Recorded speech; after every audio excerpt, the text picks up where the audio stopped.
In this class, let us learn Kirchhoff's rules. The rules are very useful for the analysis of electric circuits consisting of a number of resistors and cells connected in a complicated way. Let us see the first rule, junction rule. The rule is applied at a junction in an electric circuit. According to the rule, in an electric circuit, the algebraic sum of the currents at any junction is 0.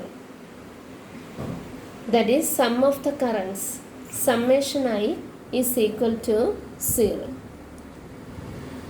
Here we are using a sign convention.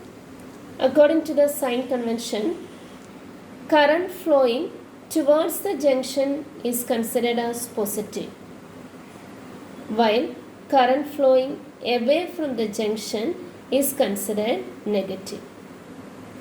So let us consider the part of an electric circuit. J is a junction. I1 is coming towards the junction and I2 and I3 are flowing away from the junction. So I1 is considered positive and I2 and I3 are considered negative. According to the rule, summation I is equal to 0.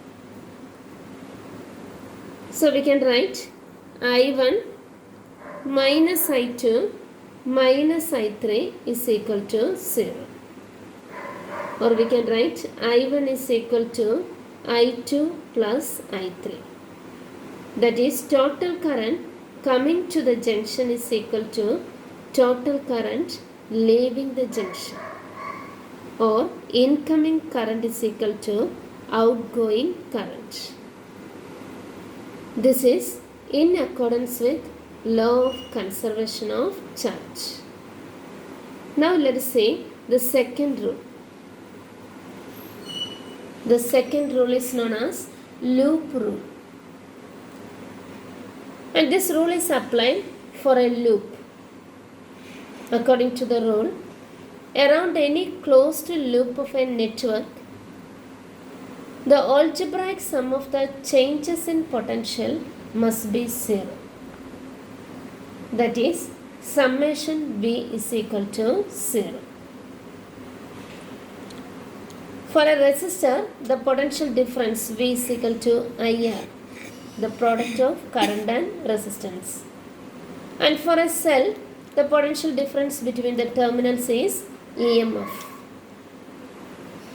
And here we are using the sign convention. If the direction of traversal of the loop is in the same direction of current, then the potential difference across a resistor is considered positive. If the direction of traversal of the loop is in the opposite direction of current, then the potential difference across the resistor is considered negative.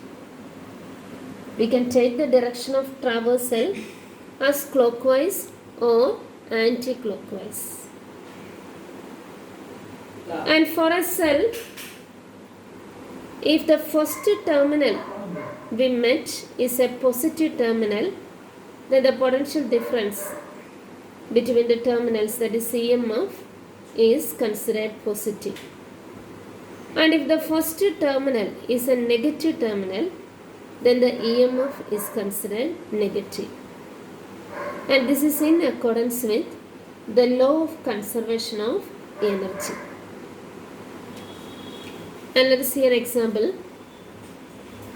We are considering a loop A, B, C, D, A. And we are analyzing the loop clockwise. But the direction of current is anti-clockwise. So the direction of traversal of the loop is clockwise.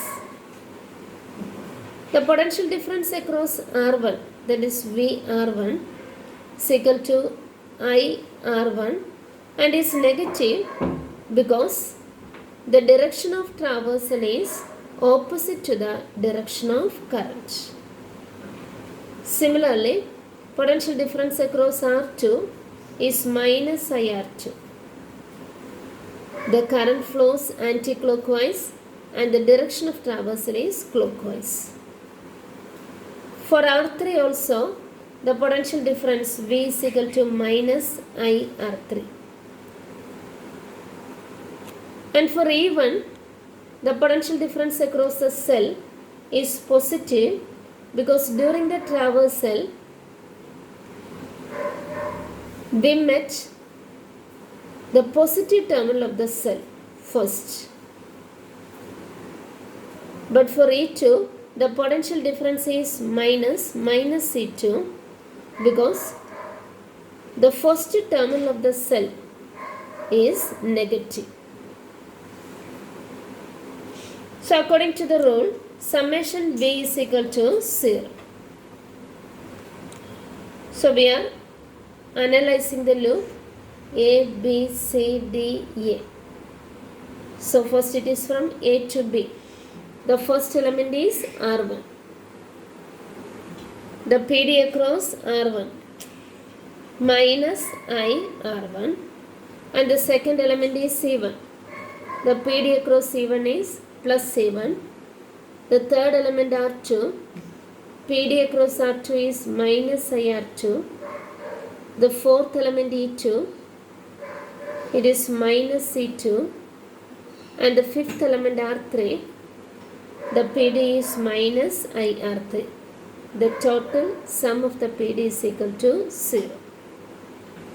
On rearranging, E1 minus E2 is equal to IR1 plus IR2 plus IR3, or is equal to I into R1 plus R2 plus R3.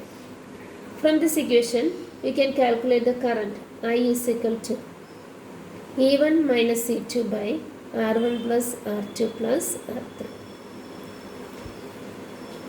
Thank you.